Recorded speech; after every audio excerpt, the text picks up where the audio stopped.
You will make it through. The fitra is awake in you. With Quran and Sunnah by your side, here's a place where it will thrive. You will make it through. You will make it through. The fitra is awake in you. With Quran and Sunnah on his side, here's a place where it will thrive. You will make it through. With Quran and Sunnah on his side, here's a place where it will thrive. You will make it through. Wassalat, wassalam ala wa rasulullah. Inshallah, everybody can see me, and inshallah, you can hear me on YouTube. If you can't hear me on YouTube, yes, we can see you and hear you. Okay, good. Thank you. Thank you. Long as you guys can see and hear on YouTube, we're good to go. Because if you can see me on YouTube, that means you can see me live on Rumble. You can see me also on Facebook. You can see me on LinkedIn. And you can also see me on X. We're streaming simultaneously on all the the major social media platforms. Why? Because we have to get the true Islam out there. You know, we're living in the days of fitan, the days in which the Prophet sallallahu alaihi wasallam warned against, the days in which Islam will become strange. What did he mean by that? That means it won't be the real Islam.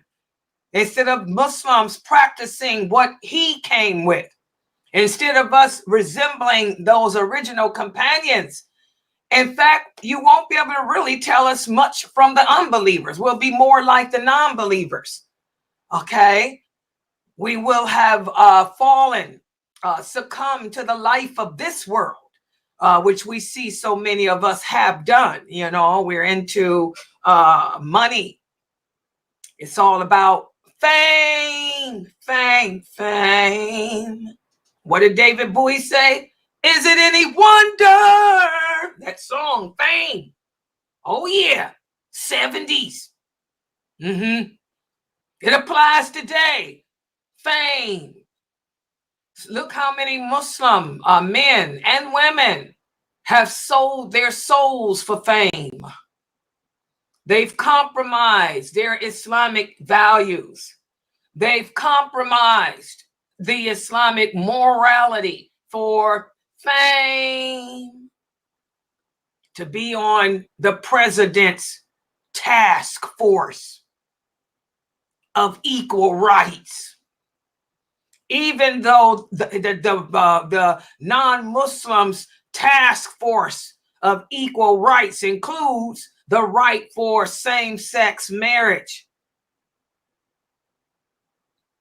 the right for women and men to blur the lines of gender. But is it any wonder, just as Bowie says, shame. So, you know, that's why I'm broadcasting and I'm streaming live. I'm streaming live on all social platforms because even though I'm a female daya, you know, females, we know we get overlooked. You know, that's just life. But still, I'm trying to appeal to as many women out there as I can. I'm trying to call you sisters back. Call you sisters back. Call you sisters back to Islam in its truthfulness with the understanding that those original companions had. That's the traditional Islam, not progressive Islam. These are the female daya. 99% of the female daya that you're listening to are calling you to something other than that, you know, because it's all about gender roles being blurred. It's all about equal rights, equal opportunities, freedom to choose what you want to choose over what Allah said to choose. So I'm streaming. And even though my dawah is geared towards women, I have more male followers. The statistics went up. I have 75% now. Oh, yeah, Fresno, 75% more men listening to me. 75%. Why is that? It's not hard to understand why. Women are jealous. You know, we women suffer with all kind of emotional disabilities. What can I say? We don't want to listen to another woman, you know, tell us what that we're doing things wrong. We don't want to have another woman tell us, you know, anything, because who is she? I'm better than her. Who is she? Who she thinks she is? So that's just why it's going to be more women in hell too. You know, why is it that I have more male followers? I've been asking a lot of brothers that's the journalism in me. I've been asking a lot of the new subscribers, you know, what brought you to my website? You know, all the diet that's on the internet, you know, why are you brothers, you know, what is it about my dawah that's different? I know what's different, but I want to see, you know, what it is they see. So they've been telling me, well, number one, you're speaking about the things we need to hear. It's not about all that Arabic. I'm like, what do you mean by that? You know, all these other brothers, these other famous brothers, they put all this emphasis on speaking Arabic, man. And then when they give their lectures, they use all these Arabic words that go over. We don't know what they mean. Or, you know, they don't answer our questions, you know, truthfully. I say, what do you mean truthfully? You know, they don't break it down. You ask them a question about Islam, instead of just them telling you yes or no, because the lawful and the unlawful is clear. Either it's lawful or it ain't.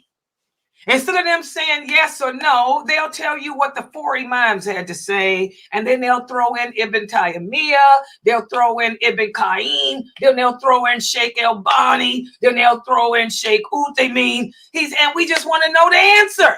What did the prophet say? What did the companions say? They never tell us what the companions said. It's always the four imams, Ibn Taymiyyah and them, or some scholars of today.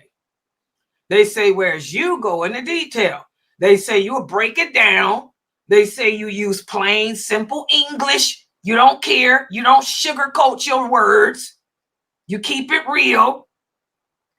And then you will always give examples from the companions.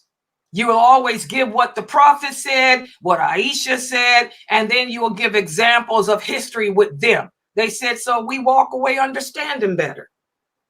Plus, you always give the source, too, of your dalil. So, you know, alhamdulillah, that's how we're all supposed to be. But again, this is 2024. The Prophet sallallahu alaihi wasallam said Islam will become strange. My sunnah will become forgotten. My sunnah will become abandoned. Instead, the people will walk around speaking, quoting the Quran beautifully, reciting it beautifully, but not understanding the meaning of any of the words because they don't know my sunnah. They don't know the hadiths. The hadiths are the explanation of the Quran.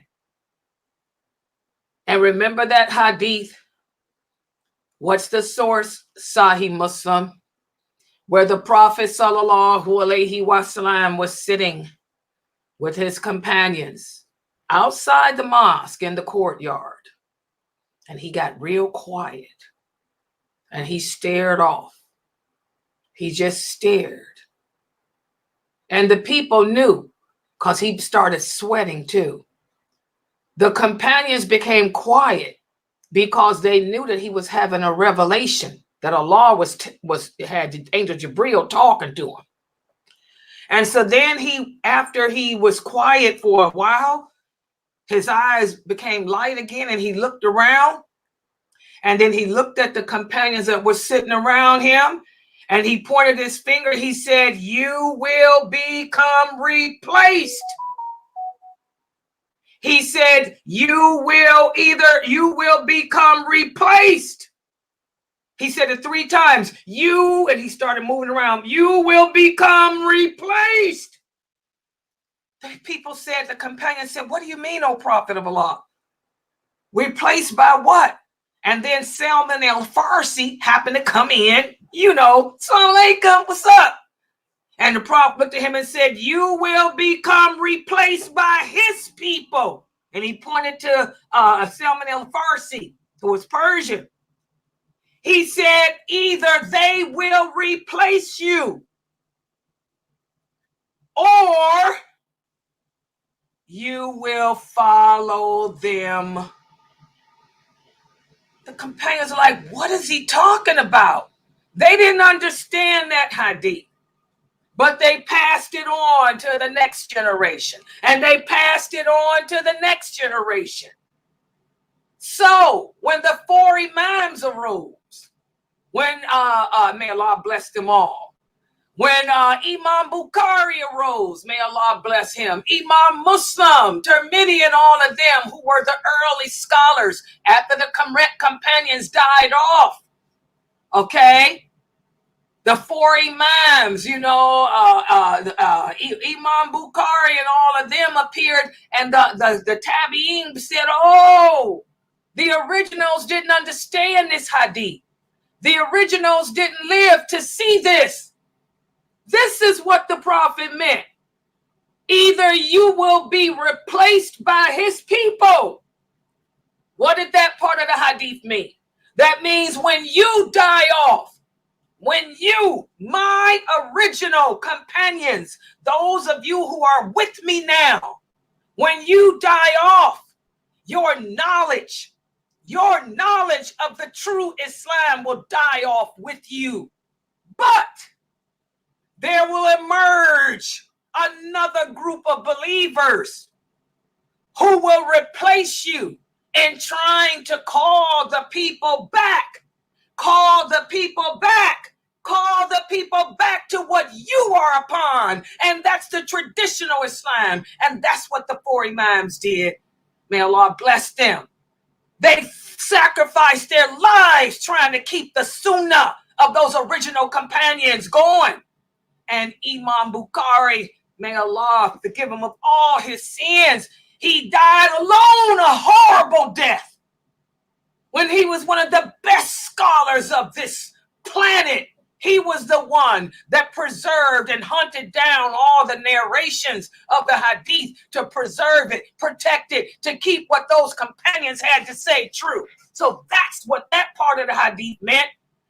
Either they will follow you or they will replace you. The other part of that hadith, now centuries, decades, centuries have traveled on. The four imams are gone. They were Persian. They weren't Arabs. Ibn Taymiyyah, he wasn't Arab. He was Persian. Ibn Qayyim, he was Persian. Ibn Kathir, these were not Arabic men. They were the people of Salman al-Farsi. They tried to keep the religion authentic, preserved. But time has passed. Fast forward to 2024. They will replace you. Now we, those of us living today, we understand, like the Tabi'in understood. They understood the first part. They will follow you or they will replace you. They will replace you as our day and age. Instead of the people, the Muslims learning about the companions, instead of the Muslims learning the hadith, all the Muslims focus on is this Arabic language, which ain't nothing but a language. And they base their Islamic teachings on the four imams. I was listening to a lecture the other day from another famous personality. This brother's in another country. I think he's in Australia. And I was amazed by what he was saying. Subhanallah. He was telling the people, we need to go out and read the 40 hadiths of Imam Nawawi and Riyadh al-Salihin. That's all they talk about. All they talk about. What do these brothers learn? These brothers that are famous daya, they don't know nothing about Sahih Bukhari, Muslim. They don't know the Sitta. The only hadiths that they reference and that they learn in their so-called schools, I repeat, their so-called Islamic schools, all they learn is Riyadh al-Salihin and the 40 hadiths of Imam Nawawi. And these books are not sources. And by the way, some of the hadiths in those books are not authentic. Did y'all know that? Hello? Some of those hadiths are not authentic. Hello? That's what that part of the hadith meant. Or they will replace you. These brothers today have replaced the companions. They've replaced what Aisha, radiallahu anha, they replaced her. They've replaced Ibn Abbas. They've replaced Abu Bakr. They've replaced Abu Huraira. They've replaced Ibn Umar with the 4 Imams, with Ibn Taymiyyah, Imam Nawawi, and all these men were Persians. Salman al-Farsi's people. Now do y'all understand that hadith? Islam is the truth. Allah has told us. He's told us what would happen to us. Just like he said he would bring this war in Gaza. He'd bring this war against Islam. This ain't a war against Gaza, by the way. This is a war against Islam. And it's been going on. It's going to continue until the entire earth is experiencing it. Okay? We got to learn our deen. We have to learn our deen the correct way. We have to get back to the traditional Islam, which is what those companions were upon, and not all this watered down garbage. Because that's what it is. Anything that's watered down becomes garbage. It loses its authenticity. It loses its true effect. We have to get back to the traditional Islam. We have to be careful who we learn from. Like I tell all my students, you listening to these famous speakers, and all they telling you is what Imam this said, what Sheikh so-and-so said, and what the 4 Imams said. These people, turn off the channel. Turn off the channel. You better find somebody that's going to tell you what those companions had to say. Because when they speak, don't nobody else got nothing to say. When they speak, everybody else shut up and sit down and take notes. All right. So that's my little lecture for today. Don't get it twisted. and that's what this class is all about. This is our Aqidah class. We have to check to make sure that our belief system as Muslims is the way it should be. Every day of our lives, when we wake up, the first thing we should do is thank Allah for putting our souls back in our body. Thank Allah for giving us another chance to earn His love, to earn His approval, to earn His acceptance. And then we need to ask ourselves, what sacrifice can I make for Allah today?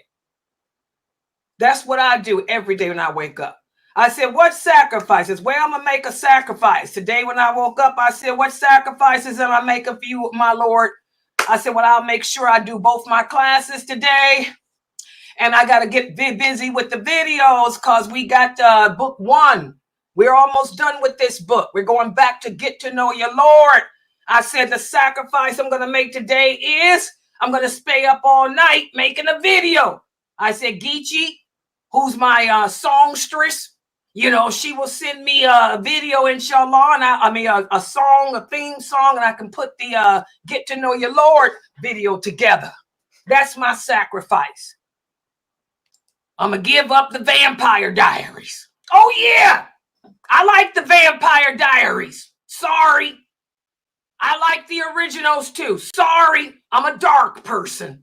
I'm into vampires, werewolves. I'm into that gothic stuff that don't exist because the real world is filled with too much drama. I have anxiety, so I have to escape with fantasy. So the sacrifice I said I'll make is tonight, instead of watching Vampire Diaries or watching the originals or watching Legacies or America's Next Top Model, I have to admit I will throw in that to keep myself looking nice. I said, instead of watching my shows tonight, my sacrifice will be staying up, putting out making that new video for the class that I'll be teaching when this one is done. How many of you asked that question? How many of you thank Allah for giving you another chance and then say, what can I do for you today, Allah? What sacrifices can I make for you today?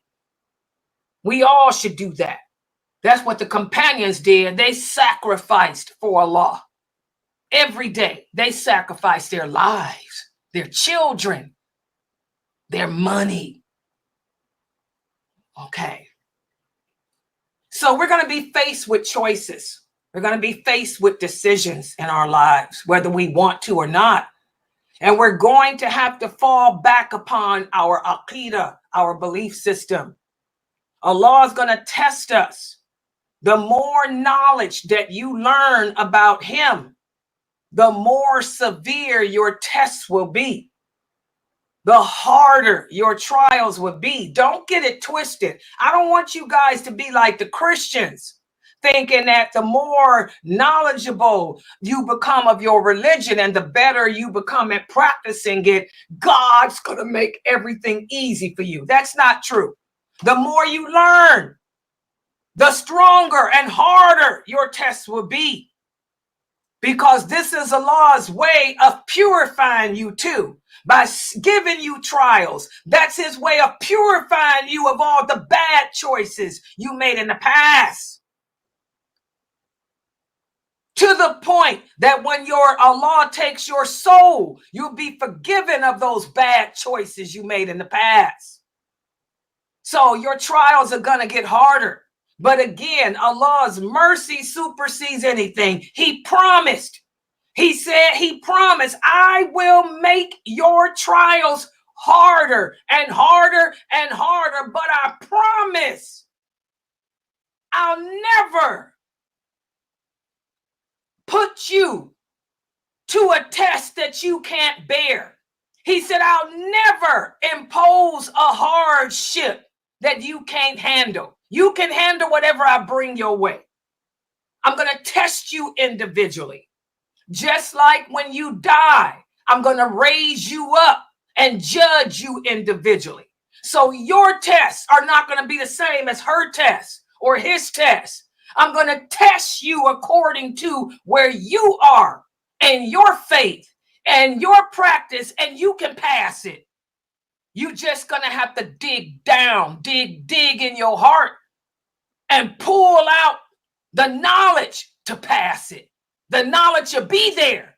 You just have to pull it out. Believe in me first and foremost, and then believe in yourself. Everybody understand that? So you can handle whatever. Just like those people in Gaza, they can handle it. This is nothing for them. They ain't walking around crying and acting stupid like the rest of you. This is part of their everyday life. That's where they are in their faith. They can handle this. War is part of their culture. Let's just say it that way. Okay? Because that's where they are in their iman. Just like we can handle what we're tested with. We can handle, I had one of the brothers called me today and said, Sister Layla, he said, I'm new to America. He said, and I'm going back home. I said, good. He said, I can't, how do the people live here? I said, what are you talking about? He's down there in Miami, Florida. I said, what? He's in Miami. He said, the women are walking around in underwear. I said, what? And they're on skates. He said, I can't stay here. He said, I'm going back to my country. I said, adios, have a good trip. He turned around, got back on the plane and went back. Good, smart choice. Little young boy, he was coming here to go to college. He said, I can't go to school here. He said, I got off the plane and these women walk around in underwear and bras on skates. You know, he's from a Muslim country. He's not used to seeing that. That's a test for him. So he said, I'm going home. I'm going to tell my mother they can take this scholarship on somewhere. I'll go to school right here in Kuwait. He said, I'm not going to go to school in America. I go back to Kuwait. I'll go to, if I can't get into the University of Kuwait, forget it. I can't do this. So Allah will test us. Now, those of us live in America, we see women walking around in their underwear all the time. We're desensitized to it. A man here can look at these women and go walking around in Miami with no clothes on and be like, well, you know, that's every day. But this brother from Kuwait, this little young kid from Kuwait couldn't handle it. And I was proud of him. I told him, good job. Tell your mom that I said good job. Because he got right back on that plane. He got some scholarship from Kuwait to go to school here. He said, heck with that. Go right on back to Kuwait. Because they don't walk around in underwear. So Allah is going to test us according to where we are in our faith and practice. But he promised he'll never put a trial or a test on us that we can't handle. We just have to, first of all, trust in him. Believe in him, and then trust in yourself and believe in yourself, like that young boy did. He's only 18. He believed in himself, got back on that plane and went back to Kuwait. I'm so proud of him. What's up, Hamad? Give salams to your mom. His mom's one of my best friends. Okay. All right. So that's what we're speaking about in this class. How to implement Wala Wal Bara, allegiance and disassociation. What to distance ourselves from in our everyday lives. Like he distanced himself from the naked women here. He went back to Kuwait. When we're watching television, how to be to distance ourselves from that which is going to arouse emotions in us that we shouldn't have. So let's put the PowerPoint up on the screen. And by the way, I did put up the pages on YouTube and also my Facebook page. Let's see, but here it is. Let me show it to you guys. Can y'all see? And by the way, for the new, I got some new followers here. That's the book, Diluting Wala Wal Bara. This is the third of the trilogy, volume 3. This is the last of the trilogy. Get it on Amazon for $19.99, and also get the first of the trilogy called Get to Know Your Lord, because we're going to be done with this book probably by the end of this week. And I'm going to go back to volume 1, which speaks about breaks down the meaning, the first part of the meaning of that shahada. So get volume 1 too, guys. So you'll have it for next week. So today we're going to be covering pages 529 through 531. We're going to speak about how to promote our Islamic values through entertainment. You know, this is the election time of year here in America. And I'm going to warn all the Muslims again, none of you Muslims should be voting in any presidential elections. It's haram. It's haram. It's haram. Where's my dalil? The Prophet sallallahu alaihi wasallam said, a non-believer can never, ever, ever be a ruler or a leader or a guardian over a Muslim. That's why even as a Muslim woman, when you convert to Islam, your father cannot be your guardian because he's not Muslim. And also Allah says in the Quran, in the interpretation of the meaning, the non-believers will never have your interests at heart. They will never have your best interests at heart. They will never allow you to have a voice. So we got some American brothers who call themselves, who are campaigning right now, trying to get people to go out and vote. talking about we need to have our voices heard. Well, you better go learn the deen, because Allah says they will never let you listen to what you got to say. They will never have your best interests at heart. They will come together just to destroy you. That's from the Quran. And looking at the people that's running, that what else? The Prophet Muhammad sallallahu alaihi wasallam said, any nation that appoints a woman as its ruler, any nation that appoints a woman as its leader will never succeed. Women cannot be rulers. They cannot be governors. They cannot be presidents. Why do you think the companions, why is it Umar didn't appoint Aisha as a governor? You ain't going to read no hadith or learn in Islamic history about any female being appointed to a position of power or influence. We can't do that as women. You know, but unfortunately, even though Allah speaks the truth, we got the innovators of America on the East Coast and the West Coast and the South advocating for y'all to get out and vote.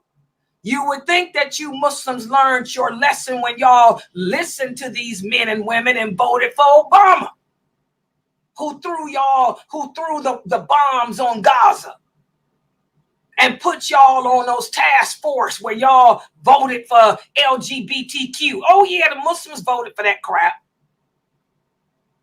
They're on that task force. All right. So it's important for us. We can't participate in their government elections because their laws are for them, not for us. And as Allah says, they will never have our best interests at heart. But we should and we can live here in this country and try to promote our Islamic values. And we can promote them through entertainment. And that's what we're going to be speaking about today. How can we promote our Islamic values? Through the medium of entertainment. Forget about government, because this ain't our country. We can't govern, but we can promote our values this other ways. Well, let's take a look and see what Sheikh Kareem Abu Zayd put here in this book. And he lets us know that this is a concise explanation of the significance of us promoting Islamic entertainment from a religious perspective. Okay? And he lets us know or reminds us. Do I have people watching? Because I can't work two mice. I'm going to have to use two. I got it. Okay, good. Because I got two mice and it's getting in my way. Okay. He lets us know the entertainment industry is a good vehicle to convey messages and to shape people's thought patterns and mindset. And we can use the entertainment industry as a means of getting out content about us and our way of life that can help the people to better understand us. I don't have to join the president's Democratic president's equal rights task force like these brothers in Texas and these women in Texas are on. For y'all that don't know, they all on the task force. Okay? I don't have to join those task force because those task force are promoting lesbianism, homosexuality, gender issues where women take on a role of men and vice versa. We can't join none of that crap. We shouldn't be a part of any of that political crap. Okay. But I can contribute to society by promoting our Islamic values through the entertainment field, you know. And our values are based on the teachings of the Prophet Muhammad sallallahu alaihi wasallam and the Quran. So let's look to see what Kareem Abu Zayd gives us as examples of how to do this. Well, we start off with this verse of the Quran. Allah says in the interpretation of the meaning, except for those who have believed and done good deeds, and who advise one another to truth and advise each other as to patience. Here we can see in this verse of the Quran, Allah is letting us know the importance of steering society to good behavior and mutual support. And that's needed in a place like America. Subhanallah, with all the LGBTQ, the legalization of marijuana, the legalization of abortion, the legalization of so many things that contradict, our ideology as Muslims and Allah's laws. It's a good thing for us to try to show the people another way, to show the people a better way than all of this, because that's what the Prophet Muhammad sallallahu alaihi wasallam did. He came into being a prophet during the 6th century. These were the dark ages of history, the most depressing time in man's history. The people had lost hope. Christianity had failed the people. Judaism had abandoned them. So he came and offered them something better than all of that. He taught them a better way by introducing to the people the laws of Allah, the rules of Allah. Listen to what Ibn Masud, may Allah be pleased, said. He said that the Prophet sallallahu alaihi wasallam said, whoever guides someone to something good will have a reward like the one who did it. Subhanallah. We're living in America. We're living in the United Kingdom. We're living in Australia. We're living in South Africa. We're living in all these Western lands, where morality has become twisted. In order for a woman to be recognized as anything, she has to prostitute herself, basically. She has to take off all her clothes and walk around naked in order to be heard, in order to be seen. So we have to call the people back to Allah's way. Show them that it's not about that immodesty. It's not about any of that. And we can do this through the entertainment field. Subhanallah. How did Obama get in office? Obama is a brilliant man. He's very intelligent politically. He knew that the only way to win was to go after the minorities in America. So he went after the African Americans and played on the fact that he was from Africa. He went to the Mexicans. He went to all the Hispanics. And then he said, what's another group that doesn't vote? Of the Muslims, being the apostate that he is. He said, Muslims aren't supposed to participate. But I'm going to appeal to them by letting them know, even though I'm an apostate, I learned the Quran. I went to Quran school when I was a boy. I'll show them some pictures of me with a tabush on, So he appealed to the Muslims. And then he said, I'm going to take it further. I'm going to go to the LGBTQ and the feminist people too. So that's how he got in office. And he said, I'm going to go to the entertainment world. Oh, yeah. What did Obama do? He approached Jay-Z. He went to Kanye West. He went to Beyonce. He went to the entertainment industry and got them to support him. And he didn't stop there. He went and got Oprah Winfrey. He went and got Montel Williams, too. All the black talk show. He got Kevin Hart. Oh, he knew what to do. He used the entertainment field to promote his ideology and to help him get elected to president, the same way that Kamala is doing. Kamala, the African-American Democratic Party that the Muslims are supporting, the same when they shouldn't be supporting any of them, because especially not the woman. The same thing she's doing. She's got her ex boyfriends, Montel and the rap singer and the cowboy cheerleaders and all that. She's using the entertainment field. Oprah, the talk show. Oh yeah. You can accomplish a lot through the entertainment industry. So producing Islamic entertainment can become a great avenue, guys, for fulfilling, our teachings of the Prophet Muhammad sallallahu alaihi wasallam, and calling the people who are lost back to a better way. And remember, Allah tells us in the Quran, and the interpretation of the meaning, you are a nation inviting to all that is good, and a nation that is enjoining that which is evil and forbidding what is wrong. So we're supposed to do this as Muslims. Show the people a better way. Okay?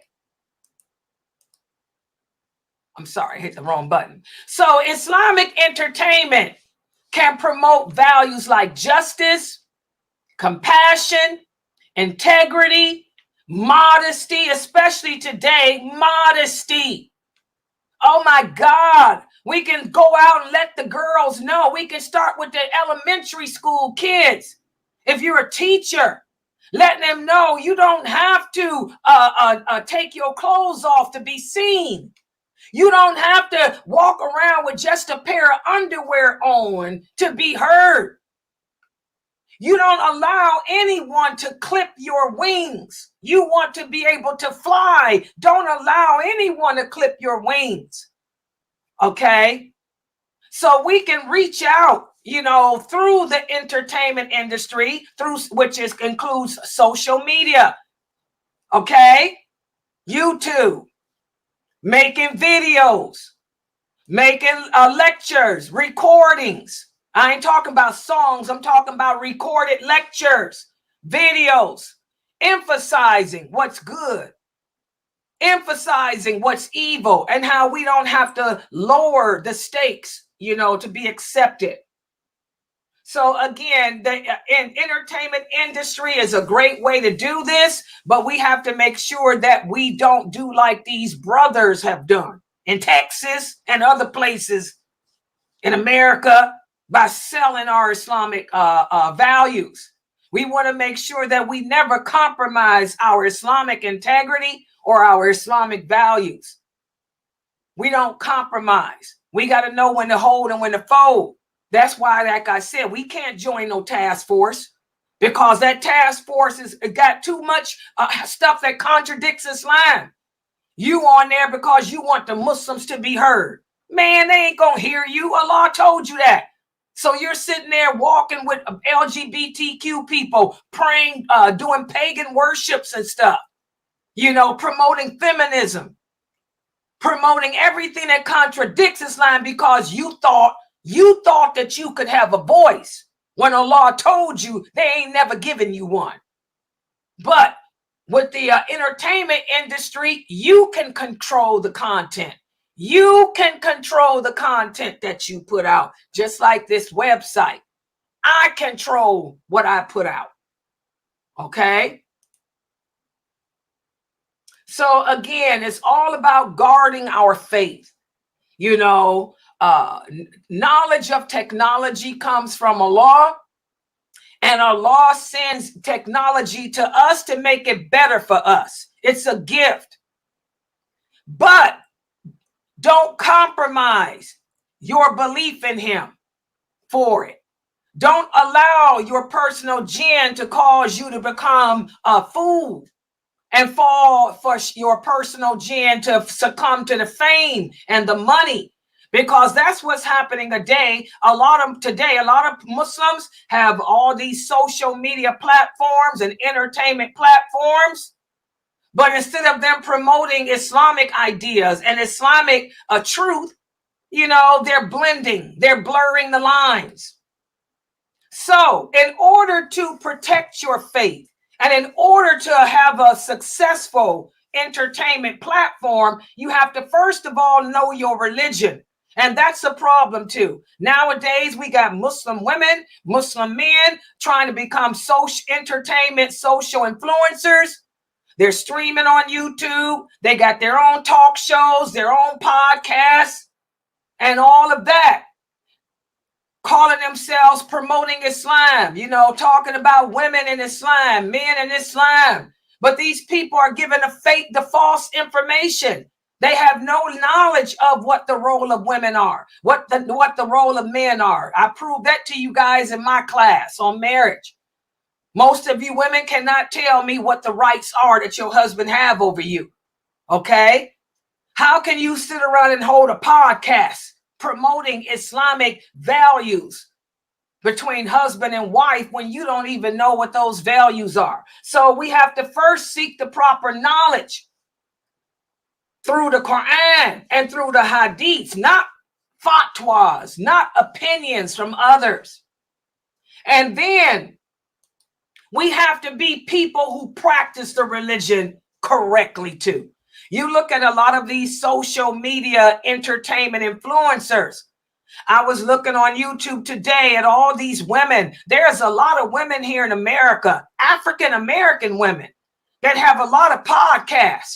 Look at how those sisters are dressed. Oh my God. They got on so much makeup. All they need to do is go out and hit the corner. Their hijabs do not cover their breasts.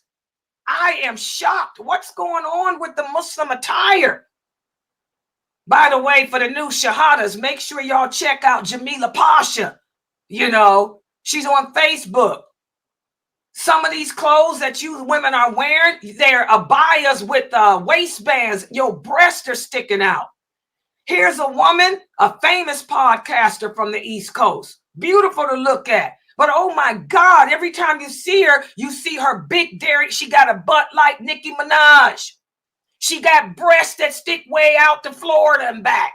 Oh my God, why is your kimar not covering it up? We putting on hats and stuff, looking like the Kafir women with the hats on and posing, making the pouty lips like the Kafir do with our chest poked out. Oh my God, these women are gonna bust hell wide open. Astaghfirullah. We cannot be public spectacles. But if you ask them why they doing it, they'll tell you, I'm doing it for the dawah. I'm a dawah diva. That's what they call themselves now. They're dawah divas. We're dawah divas. First of all, diva is not a good thing to be as a Muslim woman. I don't know any Muslim woman. Why would a Muslim woman want to be a diva? A diva is not a nice thing. A diva is nothing but the B word. Diva and the B word are synonymous. Why would you want to be a B word or a diva? Aisha wasn't no diva, and she wasn't the B either. She could be one if she wanted to do, but she wasn't. These dawah divas, oh my God, it's disgusting. And they say, we're giving dawah. We want the world to see that we Muslim women, we got it going down and we this. And you don't know the basics. You don't even know how to dress. You're sitting here sharing a computer screen with a bunch of men. You got on more makeup than Nicki Minaj. You got them fake eyelashes going out from here to the Timbuktu and back. And your breasts, all you can see is your big boobs bouncing around. And Lord have mercy, you need to sit it down. Because that backside ain't. When I look at you sisters with those butts like that, I want to know how you clean them. I mean, seriously. I know a lot of you, let me talk about that. Because I got some new shahadas here. The way y'all are dressing, showing your butts and your breasts, y'all think that's attractive? It's attractive for the Kafir women because the Kafir women don't have our standards. Kim Kardashian, Cardi B and them, they don't live by our rules. But if you righteous women are for righteous men, a righteous man will look at those butts that you sisters are showing. And you know what he gonna say? The same thing I say. I know darn well she ain't cleaning that behind. I know darn well she can't put her hand back there and scrape that crap out. Hello? So you sisters, I don't know, y'all need to stop imitating these Nicki Minaj women. Cover them big butts up, because a righteous man will look at it like, you know, she ain't clean. Ain't no way in heck she able to get it out. Tissue and all. Oh yeah. And your breast sticking out like that. What's wrong with you, sisters? Oh my God. So how can you promote Islam when you yourself ain't practicing it correctly? You're just on there for the show. And by the way, these women ain't even married. And it's always the single sisters. These women ain't even got husbands. All they doing it for is to get a man. You ain't doing it for the dower. You ain't sitting up hosting your podcast for the dower. You doing it because you want a man. And you're going to get one all right. And it ain't going to be a good one. Because righteous men will look and say, man, ain't no way in heck she clean. Nope.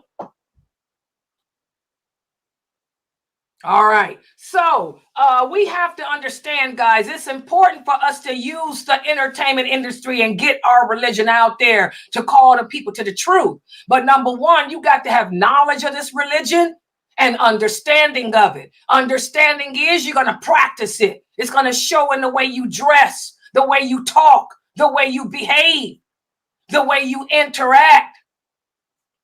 And also you have to surround yourself with like-minded individuals who are strong in their faith like you. You don't want to be like these dower diva women. I'm looking at about 10 of them standing together looking like, what the heck is this? Oh, they ain't attractive to me. I'm like, oh, you know, all of you look the same. You look just like Kim Kardashian with a rag on. That's all. Kim Kardashian and Nicki Minaj and Cardi B and Beyonce all standing together with a rag on their head. That's all you look like. You got to find people that are strong in faith. Because remember, the Prophet Muhammad sallallahu alaihi wasallam said, the greatest weapon that we have against shaitan is each other. You want to surround yourself with strong, practicing, like-minded people who will keep you firm, who will help you to not fall victim to fame and to looking for a man and all that crap. And you have to also participate in Islamic gatherings and hold discussions about whatever it is you're advocating on your platform.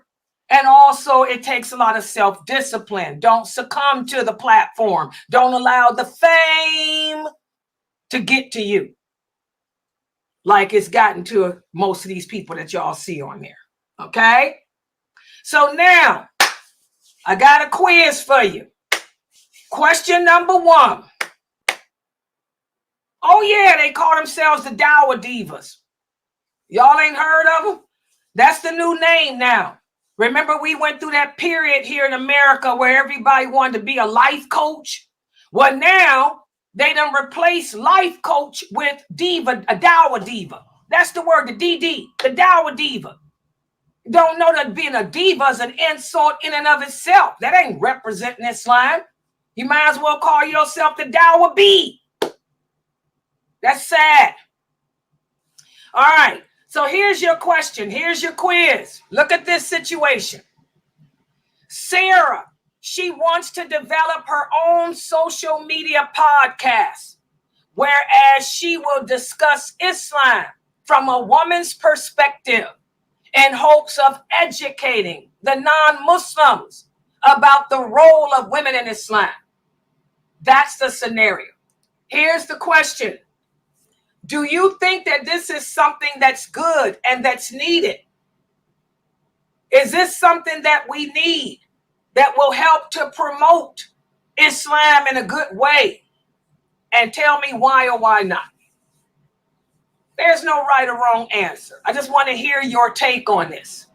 This is a question of fiqh. It's not a question of right or wrong. I want to hear your take on it. Anyone?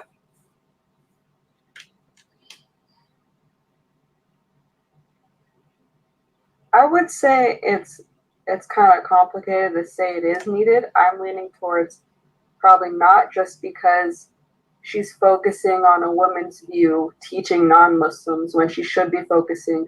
Like, if you want to call non-Muslims to the dawah, you need to start with La ilaha illallah. You don't need to start with how to wear hijab, how, like, your roles as a woman.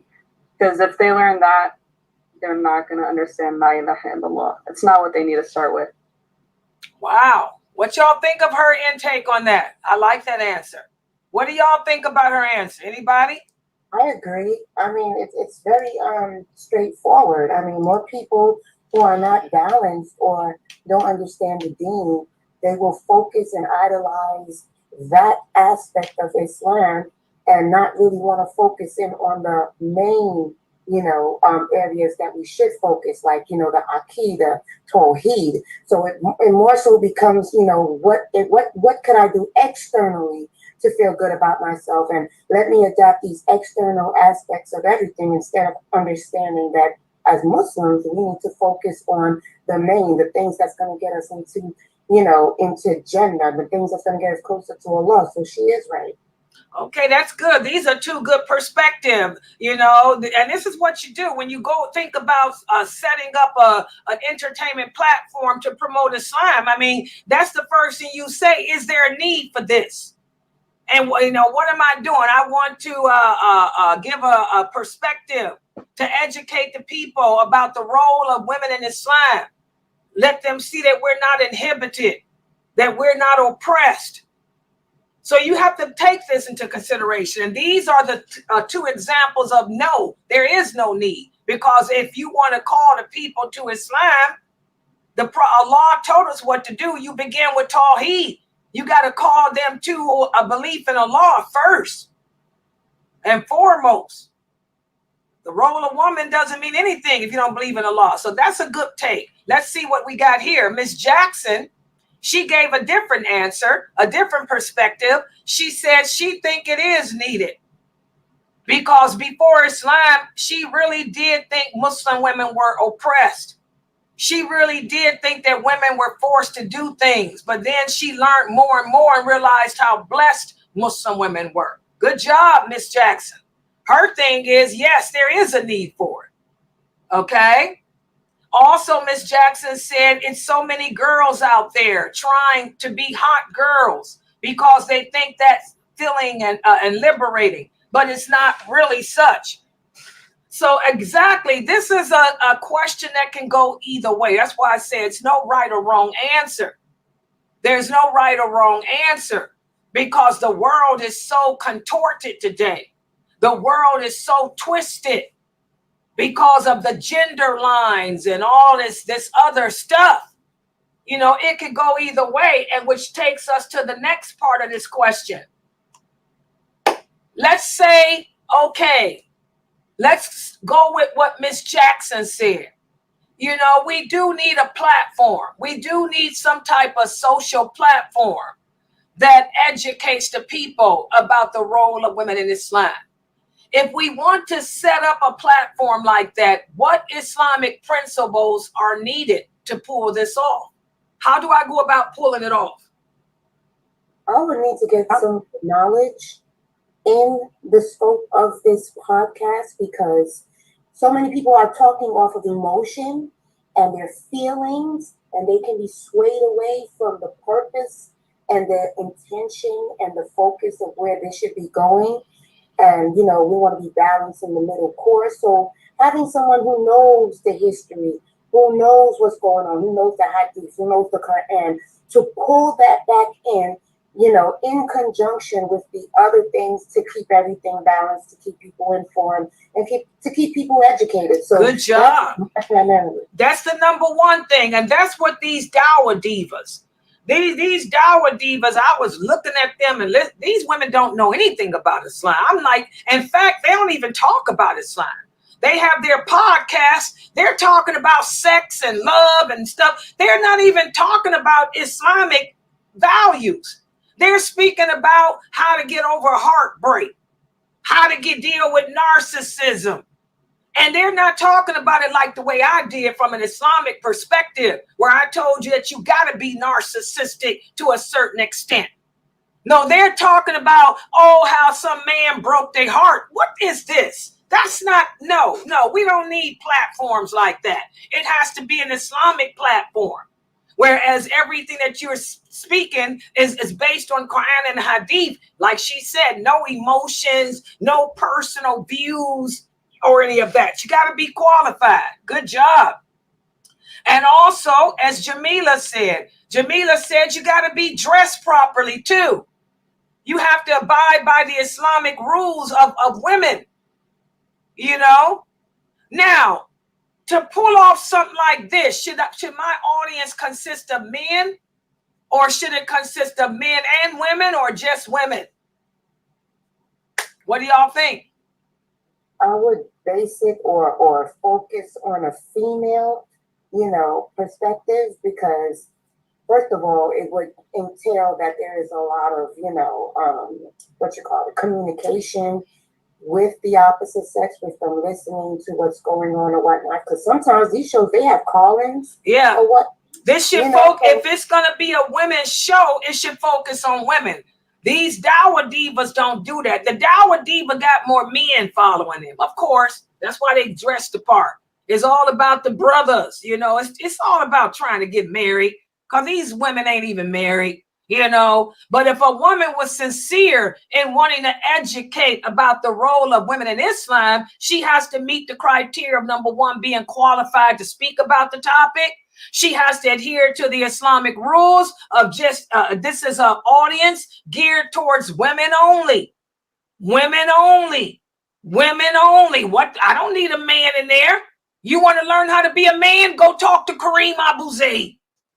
Kareem Abu Zaid to tell you how to be a man. Okay? So your audience should consist of just women, not men. And it should be done, like the sister is saying here, under the guidelines of Islam. Okay, what else? Let's see. Female. And what else we got? Just women. Good job. Stay focused on Quran and Sunnah.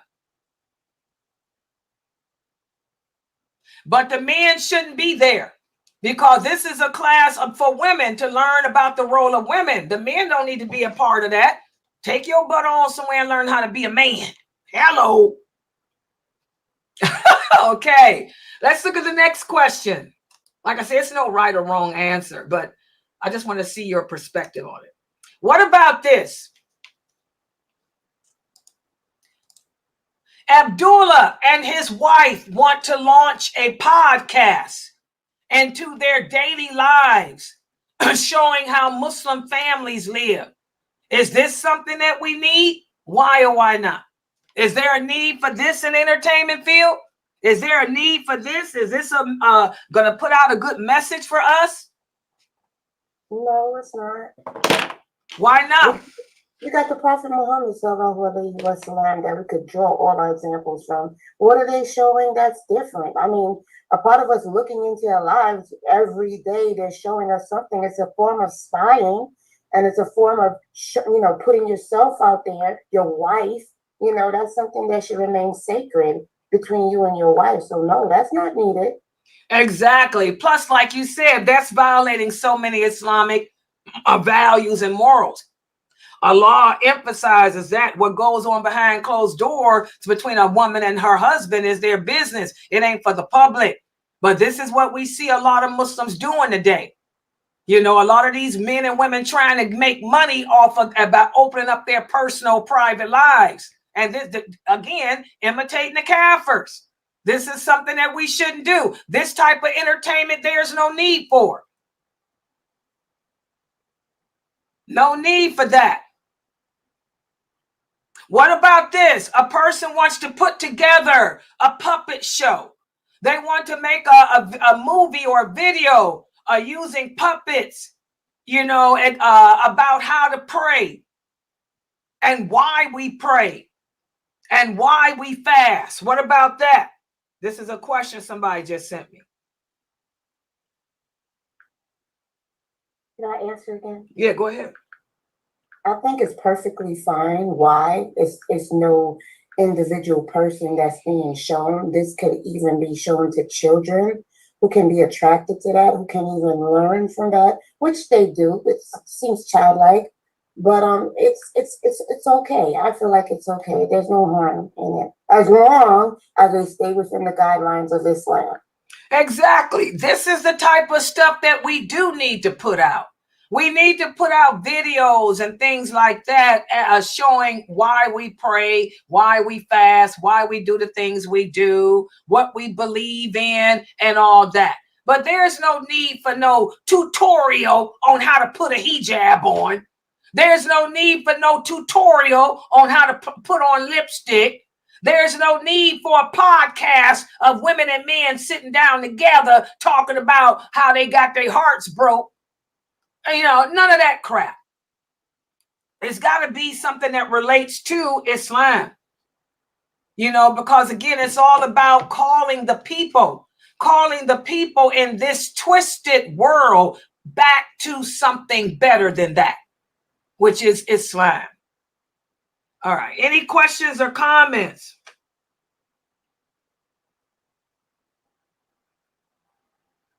Are there any questions or comments? I want to say that a lot of these people who are on the internet now, they're not qualified to be on the internet. It's just so much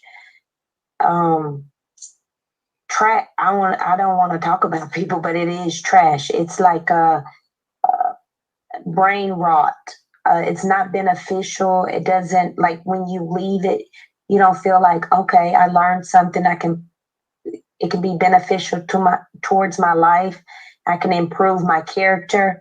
It doesn't bring anything but more. Sometimes it even makes a person even doubt more. So you have to be careful of those people who are not qualified to, open them up into your home, because they might bring in more doubt in your heart. Exactly. We have to be careful, guys. That's what the thing I'm trying to get these young Muslims, the ones that's in their 20s. And I say young, I'm talking about those of you in your 20s and 30s. You know, y'all are following these people on YouTube, and these people are ridiculous. You know, Dawah Diva should tell you right there something wrong. Why would you turn on that? Okay. The arguing and debating that a lot of these brothers are doing, they're arguing with non-Muslims. What's the point in arguing about that? What Allah speaks about that. We don't do that. You know, calling each other kafir. I mean, what's the point in that? You know, that's not getting no agenda out. Tutorials on how to put on makeup and hijabs. What's the point in that? Talk shows on relationships between women and men. That ain't nobody's business. That's not advocating anything of value in Islam. Remember, if you want to call the people to Islam, what did the Prophet tell us the sequence is? Call them to Tawheed first. Tawheed first. And that's a lifetime endeavor, to call people to believe in Allah and worship Him alone. That's a lifetime endeavor. All right. Okay, I'm going to stop right here. Subhanakallahumma wa bihamdika